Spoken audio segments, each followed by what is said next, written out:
Live from London, the Paris of England, it's the Penny Dreadfuls, brought to you by the Orphans for Cholera Awareness Foundation. It's in the water. This is the Brothers Faversham.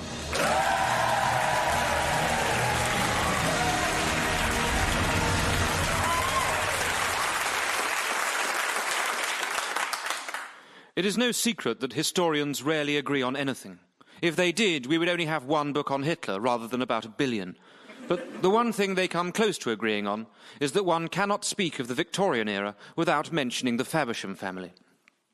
Sir Digby Faversham, a son of minor Kent gentry, had captured a French eagle at Waterloo, invested wisely in forks, and bagged an absolute mega hottie in the form of his wife, Lady Alexandra, Great Britain's foremost secret agent.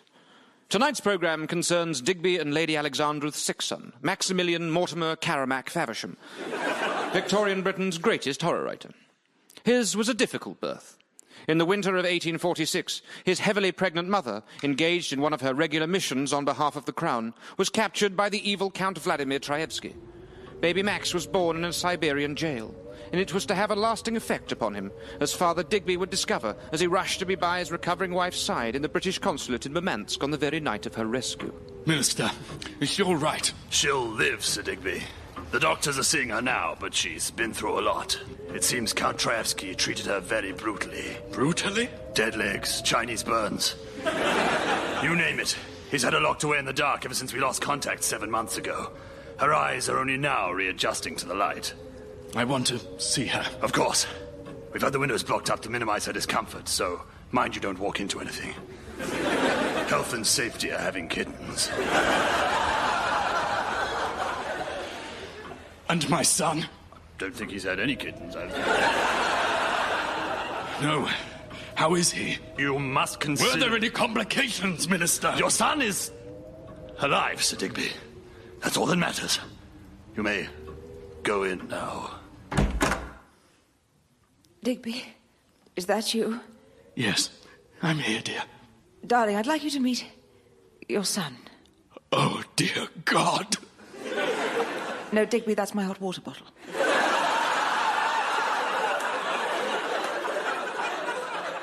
Oh, thank God. This is your son. Oh, dear God! What Sir Digby saw, looming out of the gloom, chilled him to the core. His newborn son was pale white to the point of near transparency, his body a tapestry of probing veins and milky skin. For the rest of Max's life, the touch of the sun's soft rays burnt him, his delicate eyes and fragile fair hair giving him equally no protection from the light. He could not run and play with his siblings unless draped in a protective cowl, like some horrendous sandpit wraith. But despite this solitary existence, Max was not without companionship. For, as the sun set each day, he would wander down to the ivy-covered churchyard beyond the garden wall, where his best and only friend, Edward, would be waiting. Max, I bopped an owl on the head. Come see. Is it dead? No, it's just stunned. Look at its eyes.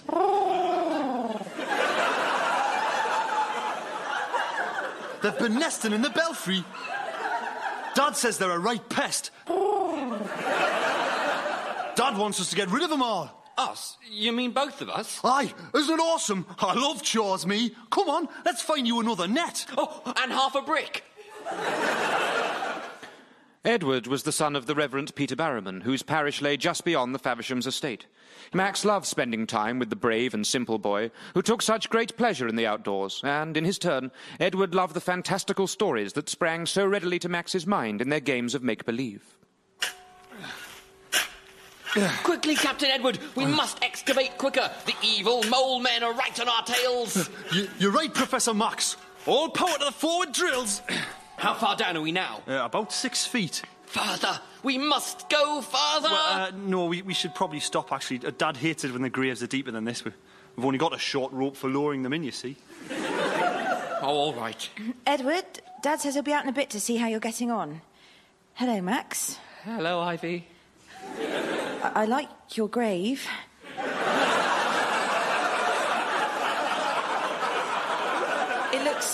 It looks very rectangular. Thanks. What's in the bag? Owls. I'm going to set them free into the river. Do you want to help me? Wow, yeah, I'd love to. Well, I'll see you down there in a bit then. Yeah, see you down there in a bit then.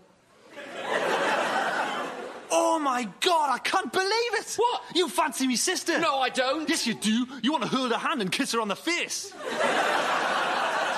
Well, so what? Max fancies Ivy. Max fancies Shut Ivy. up! Shut up! What's going on here? No horseplay, I hope? No, Dad. We've just finished the digging. Good, good. You've done an excellent job. Well, it's getting late. Come on, Edward. I think it's time we called it a night. Will we see you tomorrow? Oh, yes, Father Merriman. As soon as the sun goes down. Good night, then. Come in when you're ready, Edward. Good night. Your dad is ace. I know. I'm going to be a vicar too when I'm older. Really? Yeah. I'll be in charge here one day. Why don't you join the clergy too? We could be Blood of Christ brothers. I don't know. Oh, do you think I could? Well, me dad's enrolled me at the Vicar Academy already. I'm starting in September. I'm sure I could get you in too if you wanted. Maybe. Well, I'll see you tomorrow, Edward. Oh, I see. Going down to the river to do some kissy face, eh? Like this. Mwah. Shut up. See you tomorrow. Max wandered down to the riverbank where the expectant Ivy was waiting, and there, tentatively taking each other's hands, they made kissy face.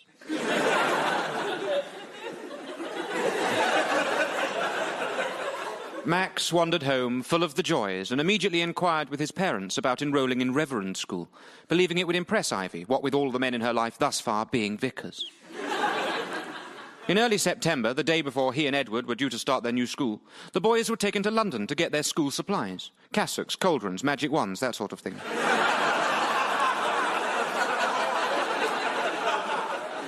Returning home tired and elated that evening, there seemed to be time for one last boyhood adventure. Max, slow down. Where are we going? I found something in the thicket beyond the graveyard you've got to come and see. Look. What is it? It's an old well. It's been boarded up for years, but I think it might be the answer to your dad's owl problem. You mean that's where the nest is? Exactly. And in the nest is the queen owl. It's got to be. That's why they keep coming back. We only ever catch the worker owls. A queen owl, of course. Brilliant. Right, how big is it? Oh, it could be as large as a small house or as small as a large bungalow. Crikey. What if it's hungry? Oh, it won't be hungry because the worker owls will probably have been feeding it. Right, grab me legs. I'm going to peek through the cracks and see if I can see it. Have you got me? I've got you. Can you see anything? Not really. Maybe if I put all of me weight on this really rotten piece of... Ah! Edward! Max would in time remember precious little of the rescue attempt. The frantic sprint back to the church, the fetching of unfortunately short ropes, and so on.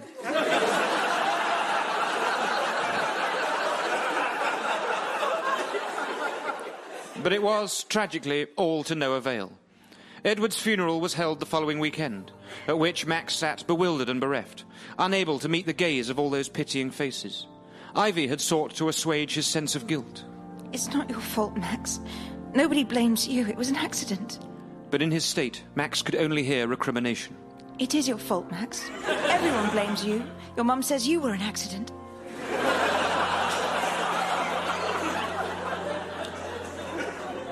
Poor Max spent the service staring at a crack in the floor. Occasionally his eyes would flit from Ivy to Father Barrowman beside her, who was himself too distraught to conduct the ceremony, and finally to the 4-foot coffin set out before the congregation. My God, isn't this terribly depressing for a comedy show? Find out after these messages.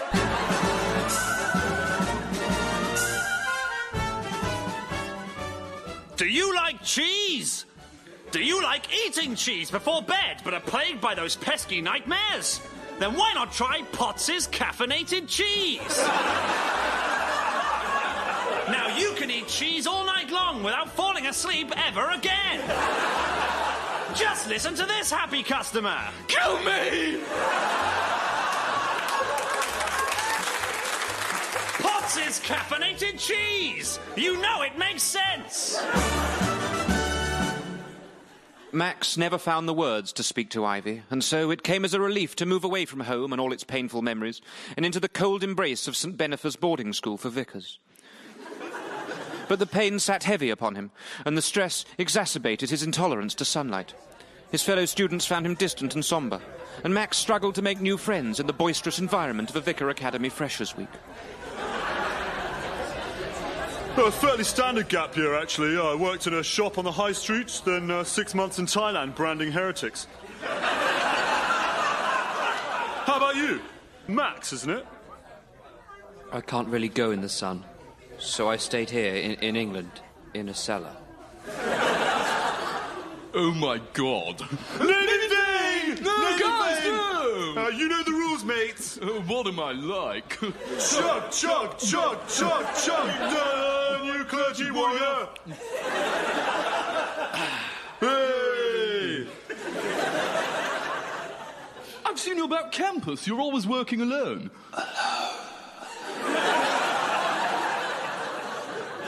Have you met Pekorski? His dead friendly. Dead friend. I think he's in the same dorm room as my lab partner. Have you met him? The Reverend Phil Downawell?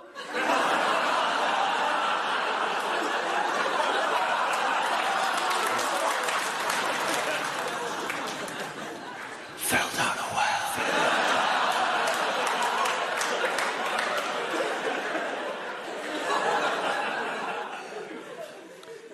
The pain of Edward's death was never far away, and before Max could control himself, it burst out of him in a tide of socially retarded rage. Anyway, we're all going over to the Dean's house later on to skinny dip in his bird bath. You should come along. What? So you can all laugh at my stupid pale body because you think I'm a murderer? Well, excuse me if I don't jump at the chance. Hey, come on, Max. Nobody's laughing Just at you. leave me alone! Your idiotic jollity is a stain upon your characters. How can you sit there drinking and laughing like braying drones when all we are destined for is the grave? I will take no part in this. So, we still go to the Dean's house or what, for Christ's sake? Name in vain! Oh my God! Chug, chug, chug, chug, chug!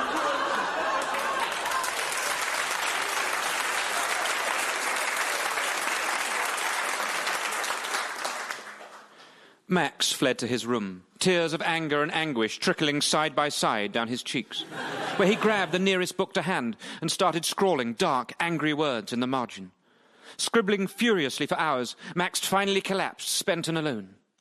When he awoke, he had, clasped in his hands, the sinister tale of The Voice in the Darkness, a chilling piece of horror fiction, which he reread with undisguised delight. Saunderson allowed himself a wry smile. Was he not a man of science? Yes, he was. Surely the voice that had called out to him had been some trick of the light.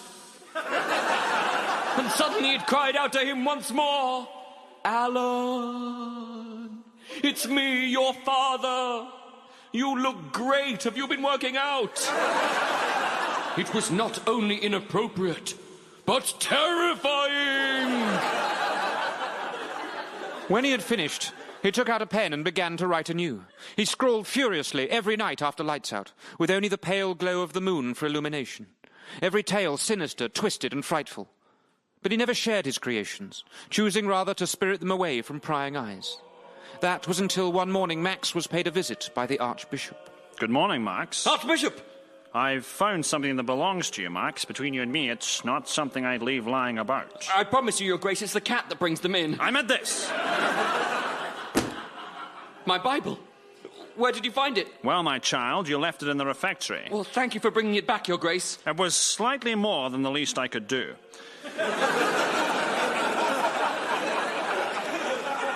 In fact, it was very useful. I needed to check a quote for my new sermon. Cake, Satan's silent killer. But as I turned to Revelations, revelations indeed did I find. Oh. The boy with the see-through face. Yes, I can explain. And then in Leviticus. The eagle swoops And plucks out the eyes of a girl, yes. Please, Your Grace, I'm sorry. Sorry? Sorry? This is brilliant! What? It's the best horror fiction I've read ever! You've got talent there, my boy. Real bona fide talent. And I should know. I used to be a writer before I got into all this. Really? Oh, yes. Did you ever read a little Christmas chiller entitled The Macabre Affair That Took Place at Christmas? You're Archbishop. At yourself. With my help, you could go far. And go far he did. With the Archbishop's contacts, Max was soon able to secure a publisher for his first slim volume of ghoulish short stories. All were so spectacularly successful that His Grace and Max both left the church to work on the books full-time. Max writing, the Archbishop managing this newfound career, and arranging many promotional book readings at which Max would meet his adoring public. Upon the plaque was carved his name. No wonder no one would talk to him. He hadn't been unconscious for 10 minutes. Turned out he'd been dead all along.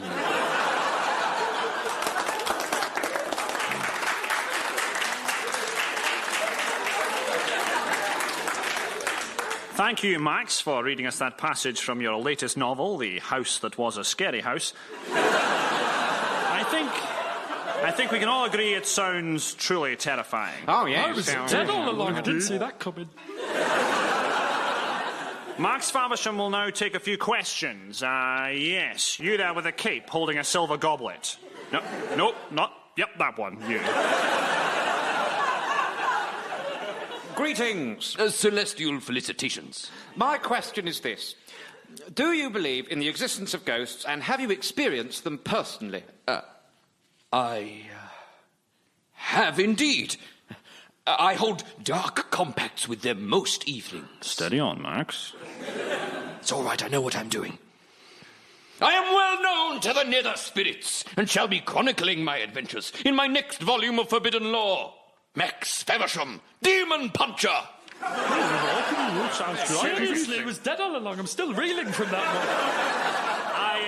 I think that's about enough for now. If you could all form an orderly queue, Max will sign your books for you. Name? Osiris Pugsley. How is that spelt? No, I'm not here for a book. The T-shirts are at the other store. You misunderstand. I'm in dire need of your assistance. My great aunt complains of noises in the night, of howls and apparitions. She cannot sleep, Mr. Faversham. Mr. Pugsley, Your books tell of things that cannot be simple fictions. Nobody could have made up all that stuff about him being dead all along.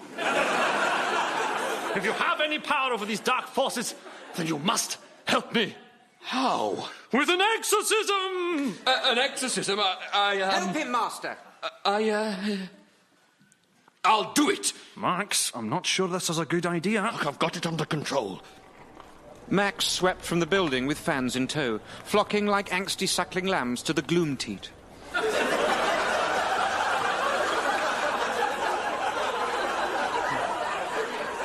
Before they got 50 yards, however, Max came face to face with a face he hadn't faced for years. Max? Ivy, is it really you? Oh, my God, you've all grown up. It was Ivy, his childhood sweetheart from earlier. Do you remember? I thought I was late. Well, I'm so glad I caught you. It's good to see you, Max. You too. It's been a long time. Well, I always hoped you'd come back and visit. I wanted to, Ivy. I just always thought... Listen, Max, I was wondering... I'm only in London for the day, and I don't know if you'd fancy it, but I'm heading over to the Natural History Museum to check out the new puffin exhibition. It's supposed to be banging. Ivy, I kind of need to... I mean, it'd be great to catch up and everything, but I sort of promised... It's okay. I understand. You've got a new life now. Ivy, I'm sorry, But she was gone, presumably to that puffin exhibition. Would the exorcism make up for Max missing out on all those puffins? Find out after these messages. Do you have problems with emotional intimacy? Would you like to relax into the warm embrace of another human being, but are afraid they think you're a repulsive, boring loser? Then worry no longer. All of your problems can be overcome with the simple application of cats. Cats, the crutch of emotional cripples.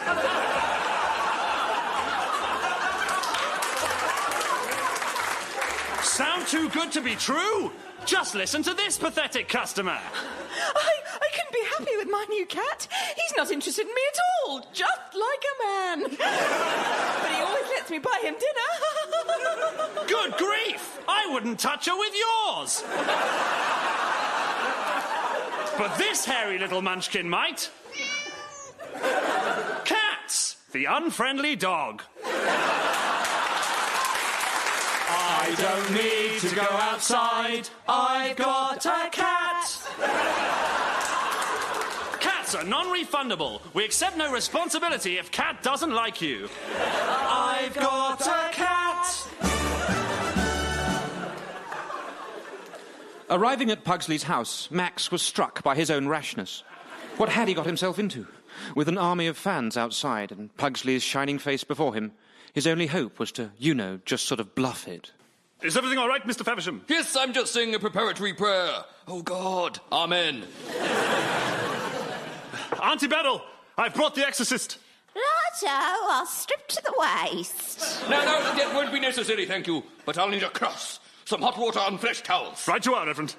Now, I understand you have ethereal intruders, Beryl. Yes, enormous babies made of knives, with wings for eyes. Oh, this is more serious than I thought. Right you are, Reverend. I'll strip to the waist. No. Wait. They are here. Beryl, call out to them. Now look here, Mr. Ghost. It's moving upwards, quick, Mr. Pugsley. Throw the towel over her head. Righto. And now the water. I'm soaked. I better strip to the waist. No! Hand me that cross. Oh, vile creatures of the netherrealm, I entreat you to get off out of it. Go on. I feel a slight concussion coming on. That's completely normal, Beryl. The spirits are leaving you now. And so Max Faversham must away. Well, thank you, Mr. Faversham. How can we ever repay you? Max Faversham asks for nothing in return except £40 cash. Beryl and Pugsley were hugely grateful for Max's services. Whether there were ghosts in that room or merely the delusions of a nudity-obsessed old woman, it is unclear to the impartial observer. But regardless, they never returned. Soon, Max was inundated with similar requests, increasingly finding himself in the drawing rooms of fashionable London. Max's success continued unabated, but he was fast becoming a truly arrogant and self-important man. Shutting his ears to all those around him, he would listen almost exclusively to his internal monologue as it droned on in that stupid voice of his. A fact that was beginning to test the patience of the Archbishop. I'm glad I caught you, Max. When are you going to have the new manuscript ready for the publishers? They're breathing down my neck as it is. Tell them to cram it. Max Faversham is not hurried by anyone. Now is that all? There is one thing. Speak, old man. Well, Trappington Huge from the Times has been asking for an interview for some time now, and I really think it would help with sales. Maximillian Faversham does not grant interviews. He is a unique and solitary figure of darkness, a silhouette against the gaudy fesser light of the popular press. Tell this petty pen pusher to communicate his questions to me telepathically. I doubt they'll agree to that. Well, make them bloody agree to it, you imbecile! Wait, that is enough! I've had enough of this cheek from you, boy. I gave you a chance and you've turned yourself into a monster. Oh, right. Well, if it wasn't for me, you'd still be nothing more than a crummy old Archbishop of York, you senile old git. Hey! There's only one man I'll let talk to me like that. He was my friend, and he died almost 2,000 years ago. Jesus. Yes. And I don't think he'd approve of your behaviour, young man. Ha! He holds no power over me anymore. Your overconfidence is your weakness. Your faith in your friend is yours. That's it. I'm leaving. You used to be all about the stories. But now you're just a sellout like Poe and Emma James and the rest of those pop-lit jerks. Take care of yourself, Max. Nobody else will. Max was now Britain's most published author, with 7 novels owned for every man, woman and child in Britain. And his works translated into hundreds of languages, including American. But he had looked the gift horse in the mouth and kicked it in the knackers, spurning the fellowship of others at every juncture, and now wandered the empty halls of his mansion house alone. That evening, Max crawled into bed and lay staring at the ceiling, chewing on a choice chunk of Potts caffeinated cheese. You know, spirit friends, Max Faversham always knew Max Faversham was special. Some would question why you've chosen to give such powers only to them, but Max Faversham understands. Max Faversham is a true genius, an exceptional human being. Oh, bloody hell, this cheese is a bit rich. What's that, spirits? Yes, Max Faversham does deserve the finer things in life. After all, he is capable of anything. Why, Max Faversham could even summon a demon at his very leisure. Yes, with a simple click of the fingers. Stay back, beast! I am Max Faversham. You are the speaker of falsehood, the one they call Max. He who claims to speak with the dead. Oh, God, don't kill me! Bloody hell, I can't keep that up. I'll read, Max. It's me, Edward, back from the deed. Not very nice, is it, being tricked like that? What? Edward, no, it can't be.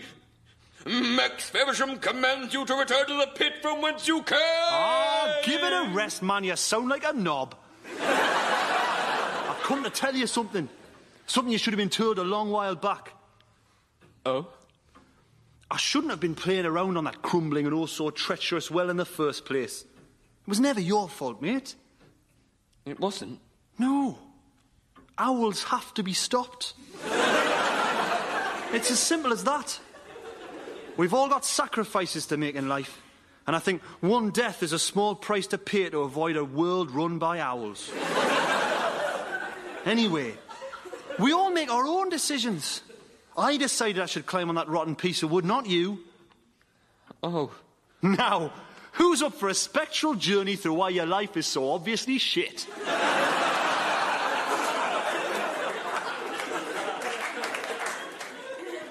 Max awoke the following day, the years of guilt and loneliness simply lifted from him. He bounced down the stairs and out into the streets, where the morning sun was beginning to rise. And as its amber rays touched his skin for the first time in years, he smiled and turned to face them. A brief rail journey later, Max found himself back at a familiar door.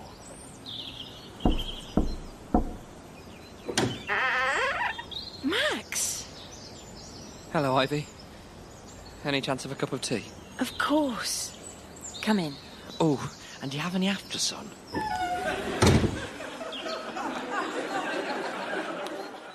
Let us leave Maximillian Faversham there in the warm company of his sweetheart Ivy Barrowman, and have no more words spoken of death and the end of things. After all, it would be something of a downer to mention that some 12 years later, after breaking his ankle on a slippery rock, Max was eaten alive by ravens. Yes, let's not mention that.